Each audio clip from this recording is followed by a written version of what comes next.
Hello my people, hope you're doing okay. Welcome to Her Name Is World. Welcome to the channel that inspires you to do agribusiness. Guys, it has been so long.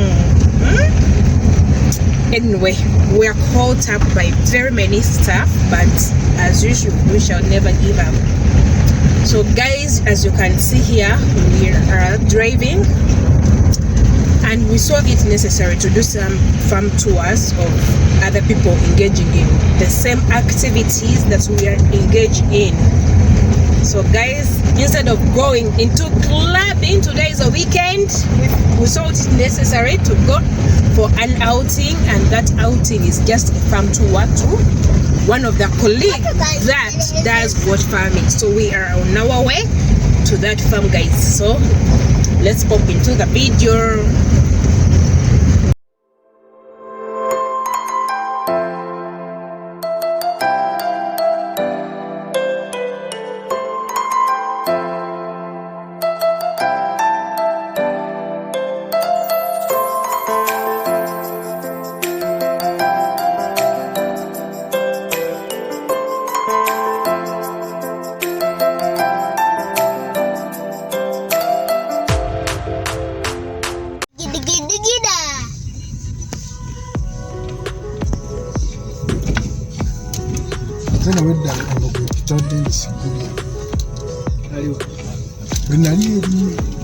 No, what do you want? Yes, oli muzebe yagambya ine embuzi zisukana mukwa. Anti yagambye Dennis yali okumpi owaddu. Dennis yali wala tena. Bije kumpi gye twajja ennume eyo. Gye twajja ennume naawe wala nnyo. Kalagala. Sina kalagala, uyite kalagala n'ogenda.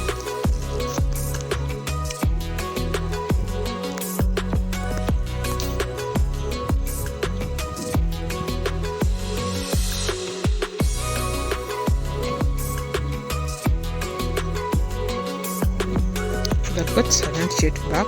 That is the crowd, so we are going to wait for them.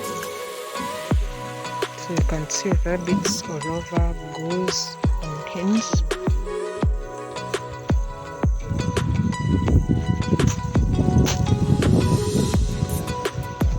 Totya ttale mpola mpola wakubye ekikalu zitya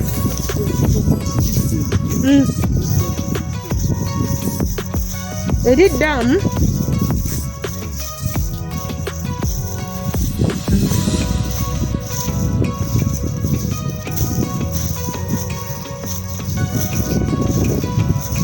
tulina wadde enkoni tugenda tuzungira mu maka g'aba. Angambye alinamu n'ennume eriwo black and white si mpanvu in length pozi nga kito.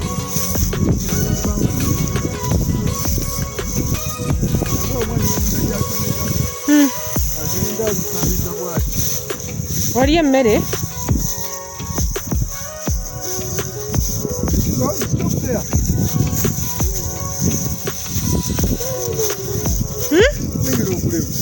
Sinnagiraba. Nze mbali maye kali.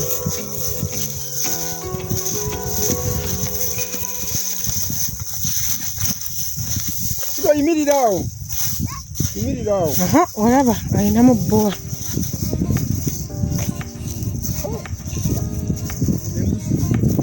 Eriwo musaafu. Yebibombolola black and white naye sinnamukadde. Ejjembe eryo.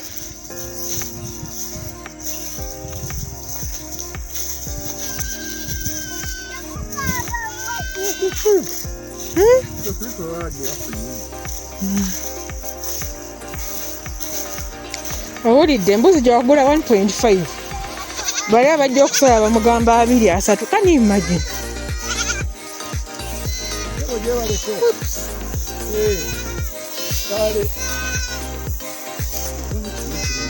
Waliwo kiri ki black and white kyembadde ndowooza nti kyogamba.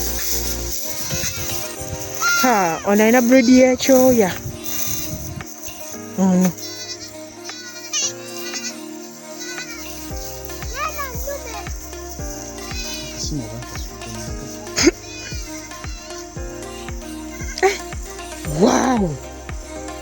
Ennume. Njira.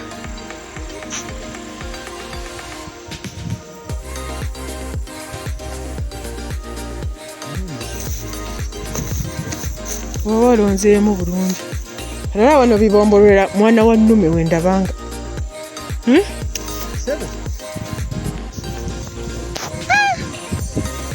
Kisobola kweri.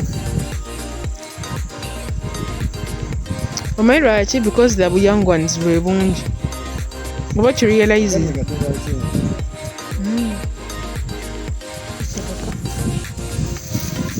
Olaba embuzi eno tugenda kuziraba. Olaba eri embuzi, tuvola embuzi zaabwe zirimu ebibombolola mu saafu. Ye taata. Ye taata.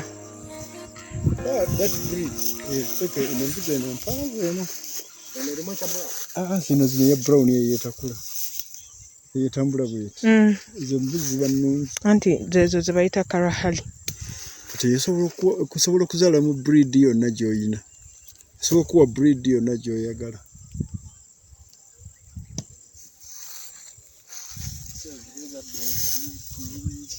Nyingi. Tugenda kugendayo wadde. Like wano wemba ngula nkaze mbeera sinnatuuka.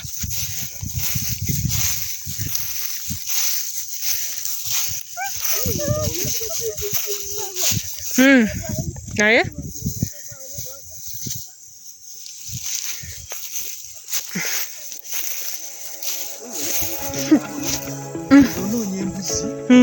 oli bali yatuuka ku kiseera nga tubuze obubuzo nga tulina abagenyi nga tubuze obubuzi nemuka tasobola kulya anti obeera mumpya mu kitundu nga tamanyi owa wakugula naye watwajjira nga mpeera n'endaawo ekikuba obulungi ate endaawo nnungi niwo eya brown.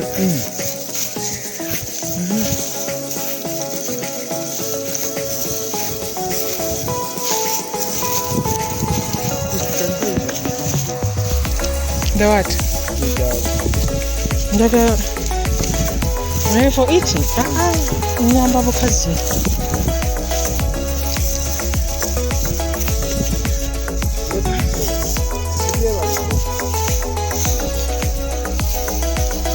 Bulungi sebo, siyota sebo.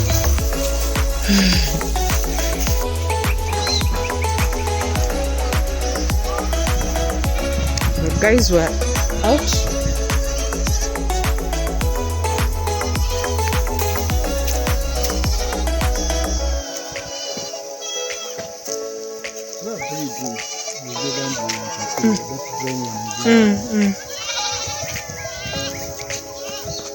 Olaba ekyeru kivubuka nakyo dino kijja kuba kirungi.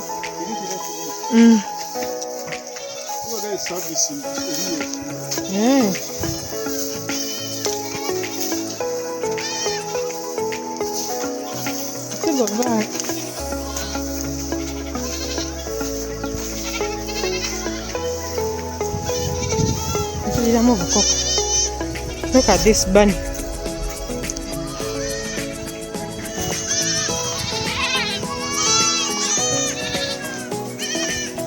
The run.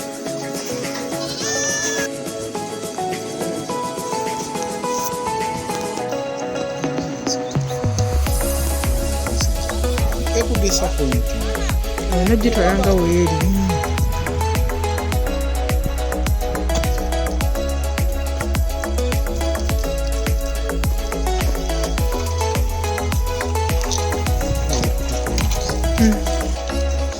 Kuburamu. Kati olaba akabuzi nga ka brown. Kati eno yeri y'abaana kitu ekiriga. Olaba kano akabuzi ka brown. Number size.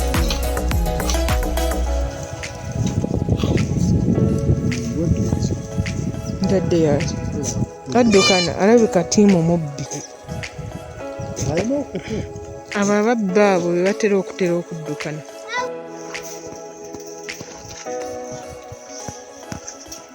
Bakuba kasambi munda si kungulu nga yera fayira kuba kabina.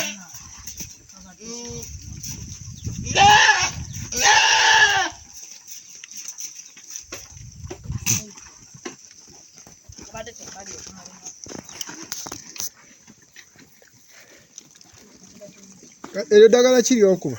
Tetracycline.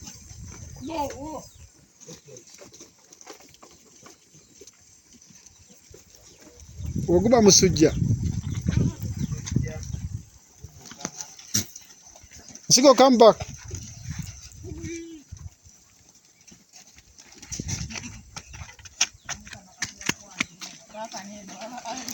Tugende.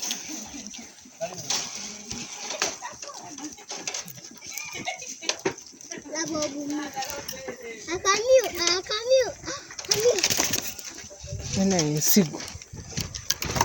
Katulabe oba onookakwata akamyunyi ssebo taata.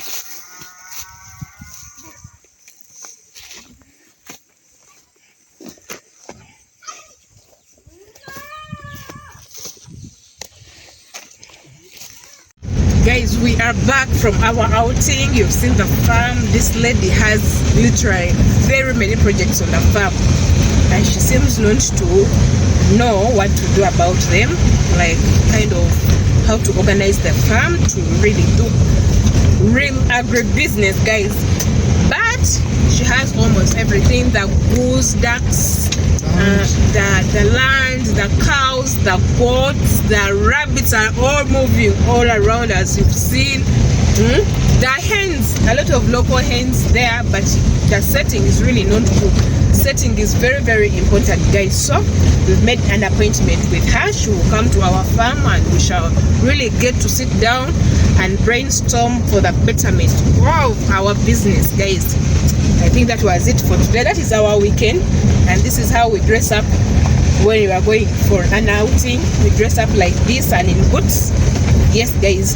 So this is how we eat our money. So we are back, and that was it for today. Thank you for watching. Bye bye.